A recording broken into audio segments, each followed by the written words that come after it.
Well, welcome to the show. We're alongside my wife, Pam, each and every week. Love being here. Jump into conversations that the nation's having and want to help speak to whatever's going on with them and their relationships, or cover larger topics that help frame conversations and actions that we can take that can propel life forward. And hopefully your marriage comes along with it. That's kind of where we'll be a little bit today. Typically what I would think. With the episode. But if you're new to the show and you want an easy way to find out more about what goes on here and ways that you can find what we've covered in the past, check out our starter packs. Those are arranged by topic, also by popularity. Go to passionatelymarried.net/starter. Also, if you want to join in the conversation, give us a call. Leave a voicemail, 214-702-9565. You can also text that line, or feedback@passionatelymarried.net. And then we're also in the middle of, if you want to join the academy with the regular level of all in or masterclass level, if you use the code SUMMER23 till the end of August, you get the first month free. So if you join on the monthly level, first month free, come join the academy. We got a coaching call next week, actually. You can jump in on that right away and get a taste of what is going on. So coming up today on the regular version of Passionately Married, we have an email that came in that I'm using. We're going to answer her email. Okay. But we're also going to use it as a springboard to talk about some bigger concepts. And if this unfolds the way I'm thinking it will in my mind, I'm going to tick some people off today. Okay. Because I've got some stances that I think just need to be stated. Just meddling in people's worlds. I'm going to meddle a little bit, but I'm also going to try to just be fairly blunt about some things. Okay. And on the extended content, we're going to go deeper and longer, and there are no ads. You can subscribe at passionatelymarried.net/academy. Summer 23. You get a first month free if you join on the monthly level. We're going to use the continuation of the springboard, but dive into the world of overfunctioner and underfunctioner and how that plays out in relationships and families. Interesting. All that's coming up on today's show. So here's the email to set the stage, Pam. All right. Let her roll. This came in based on episode 537, was what kind of stirred the pot for her. And so she says, I recently found your podcast and I'm so inspired. However, I came across one episode, 537, and I'm very upset by it. And 537 was when the lower desire initiates. Okay. And I remember parts of it, but it's not going to be imperative we pull a lot in there. I think this is just springboards into. Okay. Because she came across that episode and I'm very upset. The man in the example was me, except I've totally changed my attitude, unlike the man in the podcast. I'm a woman and I've been in a sexless marriage for 20 years. My husband refuses to go to counseling and tells me that I'm not the problem, he is. I know that's likely untrue, so I've tried everything under the sun to help me be a better wife. Counseling, surrendered wife, read so many books, lingerie, you name it, I've tried it. I attend a Bible study with 5 married Christian women and have done so for over 25 years. I'm committed, but I know I must be an overfunctioner, and I want to get this sorted out. My husband, on the other hand, wishes I would just get over it. He treats me like a queen. I treat him like a king for the most part, except for this one area, the bedroom. Years ago, when we had little kids, my husband suffered through a depression, as did the whole family. But someone had to pick up the pieces, and that was me. We've developed some unhealthy habits due to the stresses of life, but we have a good life. We love each other, and we want to address things now that we're empty nesters. Divorce is not an option. God brought us together. Any suggestions other than to say it's all my fault because I'm overfunctioned? I know it's a two-way street, and I realize that, but ultimatums don't work in this situation, and you can't make somebody do something that they don't want to do. He will do anything to avoid confrontation on any front. It's been 20 years of a sexless marriage because I took a step back and thought that if I made myself better, like a person, wife, mom, etc., things would get better. We do have a much better relationship now, but we also have this giant elephant in the room. If you have any suggestions, I'm open to hearing them. We're both at a place where we want to move forward with our sexual intimacy, but it's hard. Oh, except it's not. He just has no desire at all. No, he won't go see a urologist. Everything works fine. He just doesn't want to go there. He does so now, but it's awkward. I remember one podcast with your co-host before, Pam, And she said that it was awkward if we aren't doing this regularly. Yes, awkward is the right word. So any suggestions would be most appreciated. Thanks. All right. So to answer her directly, yes, it is awkward. Think about what happens with sex. A lot of times when we first introduce the topic with a partner, a spouse, the awkward is kind of put aside because of the anxiety. We're anxious, we're excited, we're when it's new, but it's still awkward because you don't know how to read each other. You don't know how to read yourself. Well, compound that exponentially in married life because you do know how to read each other. You do know how to read each other. And if you've had a 20-year sexless marriage, this isn't just coming into it brand new with that kind of awkwardness. Exactly. This has all the other baggage of 20 years. Right. That's magnified. And what it magnifies is what I want versus what you want. And because we read each other to know, oh, you don't really even want this. You're just doing this for me. And so I let that sway what I want. Mm-hmm. And so to speak to her directly, this sounds like the path she's on. She's tried a lot of the things which are absolutely the right thing to try, make myself better. But it also sounds like there's still the undercurrent caveat of an attachment to an outcome. Making things better will produce this result. Rather than making things better may, but it at least makes things better for me. Okay. But if she wants to continue the steps towards, I don't want to live in a sexless marriage, she has to confront divorce is not an option. Okay. Because if I have some big thing that I want to have happened in our marriage and you are against it, and I say, but I'm not going anywhere, where is the leverage either one of us has? So I don't think you're saying this, but clarify for me. You're saying to use that word as leverage? No, I'm saying you have to confront that in yourself because marriage is a commitment in two things, in two levels to me. Okay. It's a commitment to my spouse Mm-hmm. and it's a commitment to myself. Okay. That's the framework of where the pressure lies. Mm-hmm. I can have a commitment to you and the things that I want to have done and the value I have in you, but I also don't lose myself in the midst of that commitment. I actually think my commitment to myself is more important than it is to you. Is that right? Okay. And I mean, and why is that? I mean this in the framework of I am committing to my vow first and foremost, because I am responsible for me. If I have a commitment more to you than me, you have more sway over, I have to just swallow things. I can't take a stand on something. I can't speak up about anything because, well, I got a commitment to you.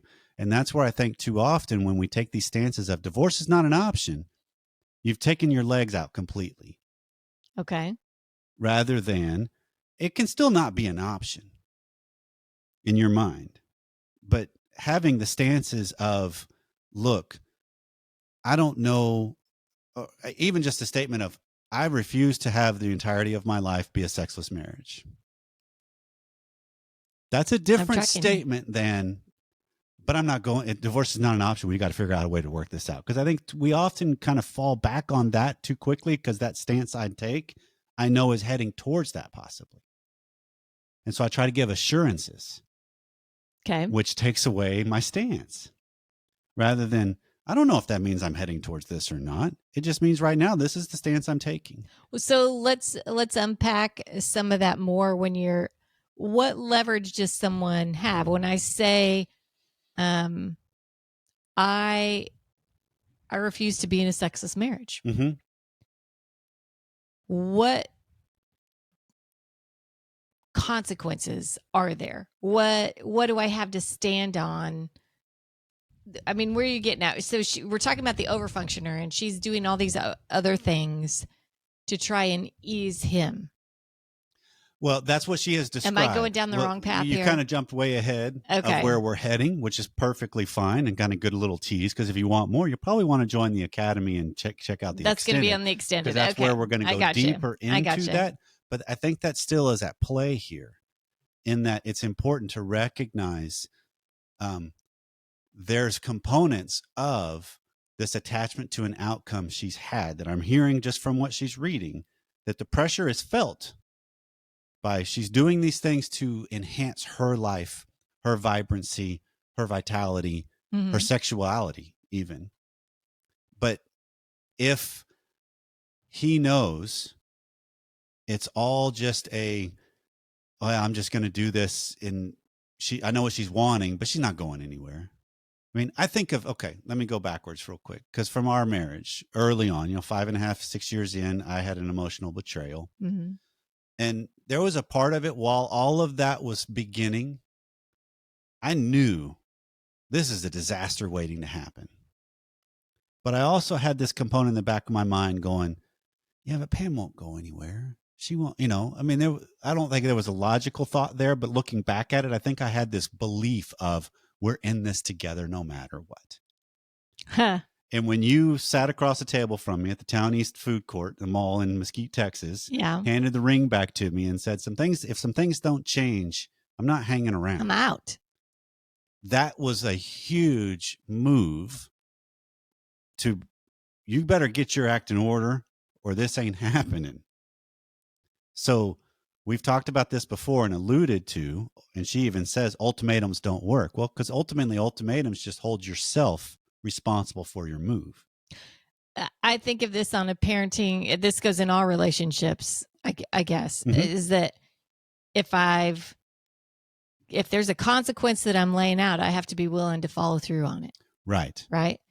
And in the marriage relationship, you and I, neither one like divorce. We don't. No, absolutely. I don't. People not in favor of it. Yep.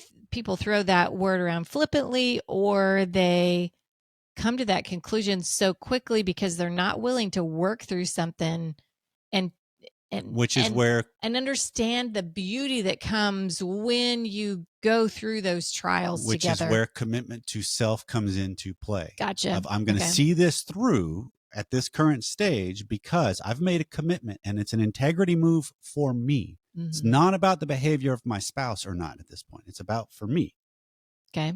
Right. And so if I build on that, that's where my leverage, and leverage is a weird word to say because that is inherently synchronous in a sense that it will elicit something, which is an attachment to outcome. And all these can go off the rails. Yeah.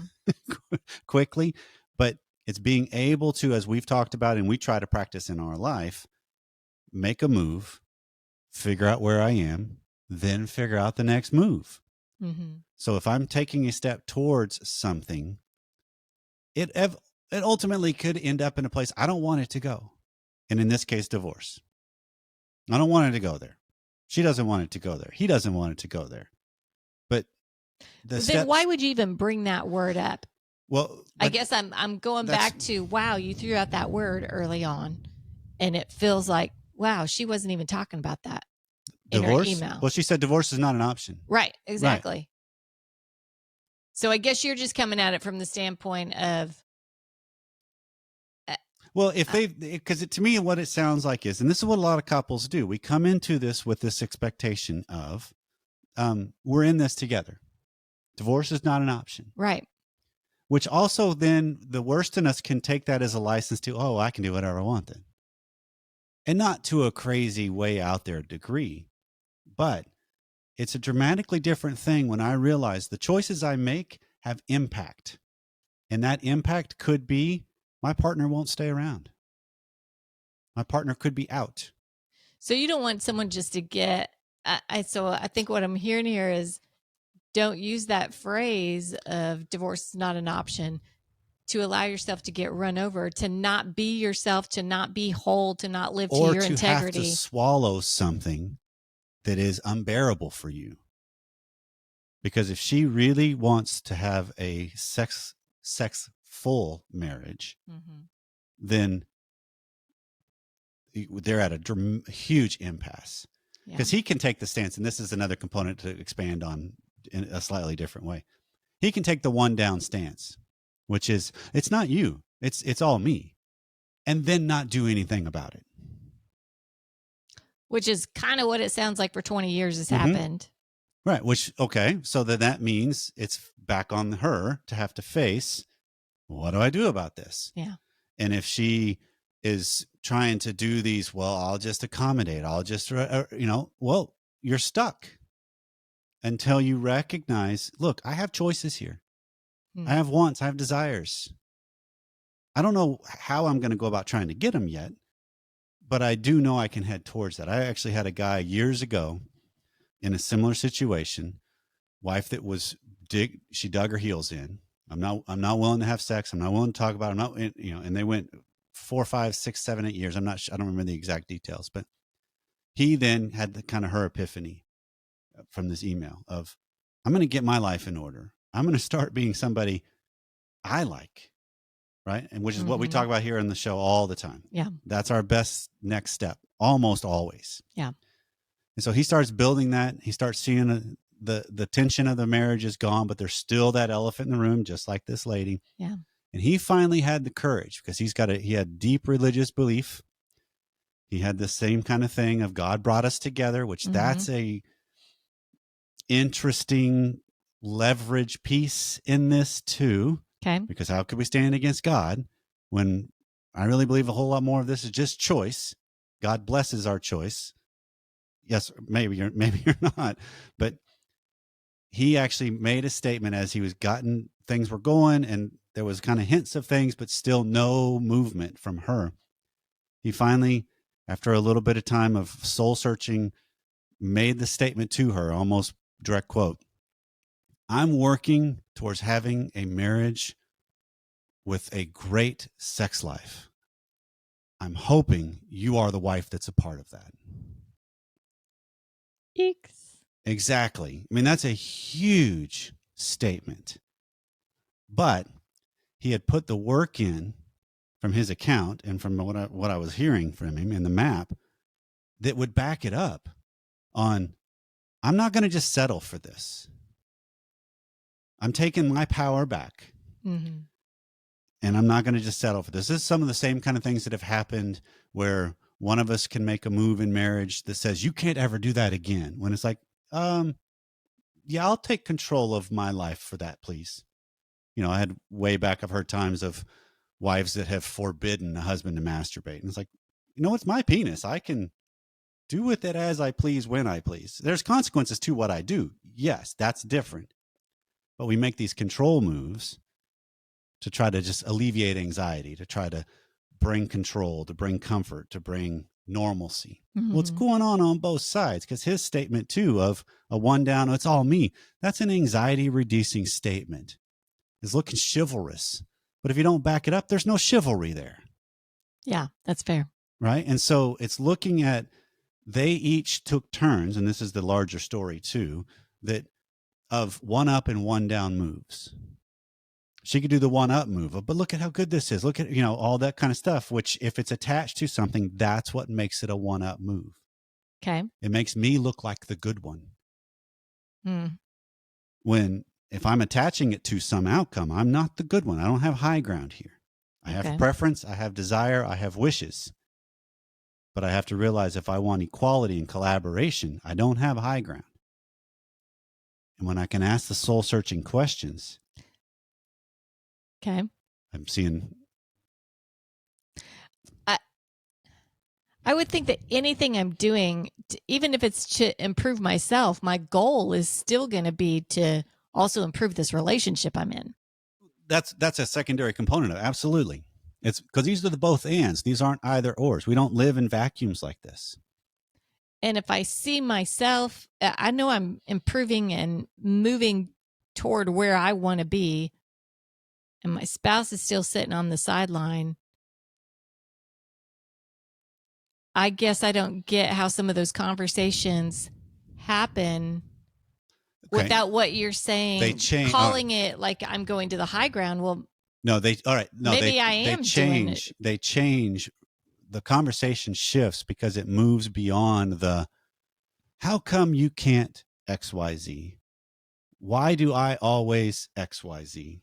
Okay. To, okay, so what I'm seeing here is some things still aren't changing, even though I feel like I absolutely am. Okay. That's a different calling out the dynamic. I see this in therapy and coaching Okay. with couples all the time. Okay. When I can accurately, succinctly capture where one of them are, Mm-hmm.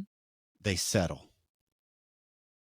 You just actually physically see it. Like if you're watching this, they would be, we're kind of amped up like we are with the show. A lot of times we can kind of get the energy going because we're talking through this on the air. Yeah. And when you nail it and you really see a picture, you've done this too. When something clicks, you just go, oh, okay. Now I know what I'm up against. Now I know what I'm facing. It doesn't make the problem go away. It just makes it clearer of what I'm really facing. Because then it's no longer, I have to make you do X, Y, Z. It's, I have to face who you are. Mm-hmm. That's now on me to face who you are. I'm not asking you to change. I just want to face what actually is present. Not I just have to figure out how I'm going to face the dynamic of our relationship, clearly seeing who you are. As a tease out for the extended content too, we had a time where we might have alluded to this before, but this is a simpler parent-child example. But it's the same concept, just intensified. Because in marriage, it's incredibly more difficult. Because this was actually one of the quotes we made in one of my mastermind groups, one of the alumni groups I've got rolling. They want to make T-shirts of the different phrases that have been bounced around. Yeah, good idea. And one of them that I made a comment of, it's easy to read the tea leaves of other people, except for the one you have sex with. Because it just complicates things all the more because you have such more an intense relationship with that person. Yeah. But the same principles are still at play. And so we lugged around a piano for all of our marriage because it was your childhood. You and your the first 27 years. You and your sister's childhood instrument you played. And even in our marriage, I sat down and played a couple times, learned how to play one song, yay me. And then, but you would play every so often, there would be spurts. And then the whole point was when we have kids, I want to be able to let them play the piano. Maybe we teach them. I want them to learn piano. Yes. Right. And so when our daughter was probably 6, 7-ish, maybe a little younger, you kind of got on this, how do we get her to play the piano? And you would ask, and she's like, yeah, because she was the pleaser, the firstborn. She had lessons. And she, I'll try it out. But it was not something that was really her. It was just kind of, if we didn't prompt it, it wasn't happening. And one day we were standing in the kitchen and you were going to make a comment to her and you looked at me and you said, you know what? I'm spending all this energy trying to get her, to convince her to want to play the piano. Yeah. When I don't ever sit down and play it. No. What would happen if I just started doing that? Because I want to, knowing an outcome could possibly be she'd like to as well. Mm-hmm. And lo and behold, that's what happened. Within a couple of days of you regularly sitting down, who's sitting next to you? Her. Yeah. That's kind of the same concept. That yes, this is a both and move. I'm doing this for me and a hope of what could come. Mm-hmm. But when I don't have the primary motivation of I'm doing this for me, and then I will address what I see after that move is made and move accordingly. That's how you determine what your next step is, which really then intensifies the pressure of what's already there. Well, it's funny to expand on that even more, though. In all reality, my sister was the one that was so good at the piano, right? Okay. So my time sitting down to the piano was very short-lived. And so was my daughter's. Mm-hmm. So it can't just be this one-hit wonder where I sit down and, I start playing for a couple weeks. And then she takes off and runs with it. She's got to have that within herself the same way I would have wanted to have had it within myself. Right. And I ultimately really didn't have it. I just had this dream of what could be for her. Right. And so if there's something we want, obviously we have to example it. But do you really want it? Or do you just want the dream of something with someone else working for it? This is where it becomes clear then on your statements that we make and the moves that we make, that if it's not an inherent, yes, this is absolutely what I want, I'm really just, or it's more of a, I'm doing this because it's a service to you. It's a giving to you as my partner. when I can clarify that, that changes the dynamic too. I mean, as we kind of wrap up this segment, coming back from, we just did a big trip with our daughter for graduating high school to New York City. Yeah. I had one bucket list item, which was see the memorial, the 9/11 memorial. Yeah.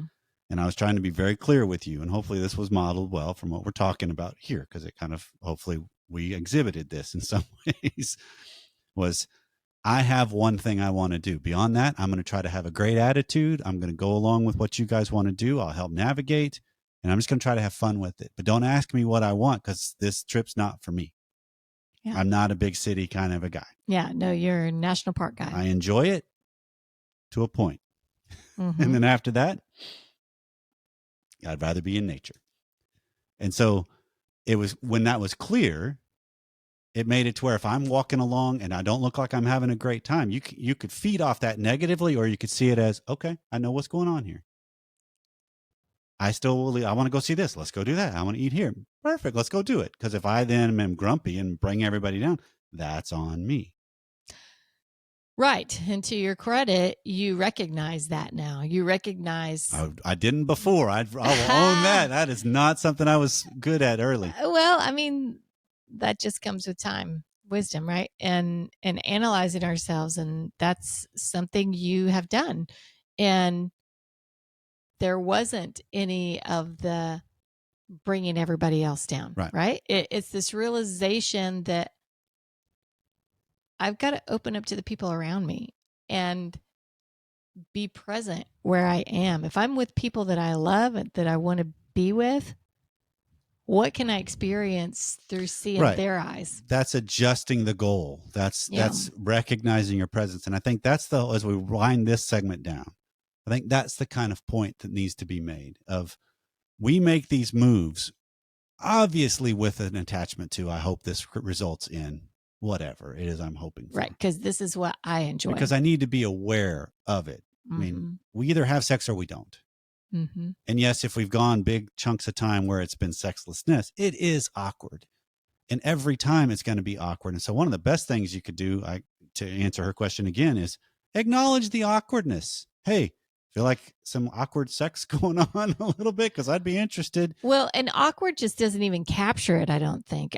Awkward just one piece of it. The anxiety behind it is and so much more severe. You have to settle yourself down in the midst of that awkwardness, and not let them, as in i.e. your partner, rule the roost, which is what we'll talk about in the extended content. Okay. But it's that element of, when I can soothe my own hurts, fears, and anxieties, I'm in a better position to see better what's really going on, and then make the move accordingly.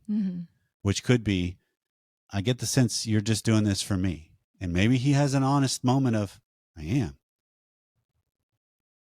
How's that bad? That's because too often then we get caught up, but I want you to want it. That doesn't happen very often. Yeah, you can't make them want it. You can't make them want it. But are they there? Are they giving a good try? Are they caring? Are they present? That's a good thing. Yeah. And so if we can look at these dynamics, they're at play all the time. How do I orient towards it? And then again, we say this regularly. I make the next best move. I see where I am. Then I determine my next one.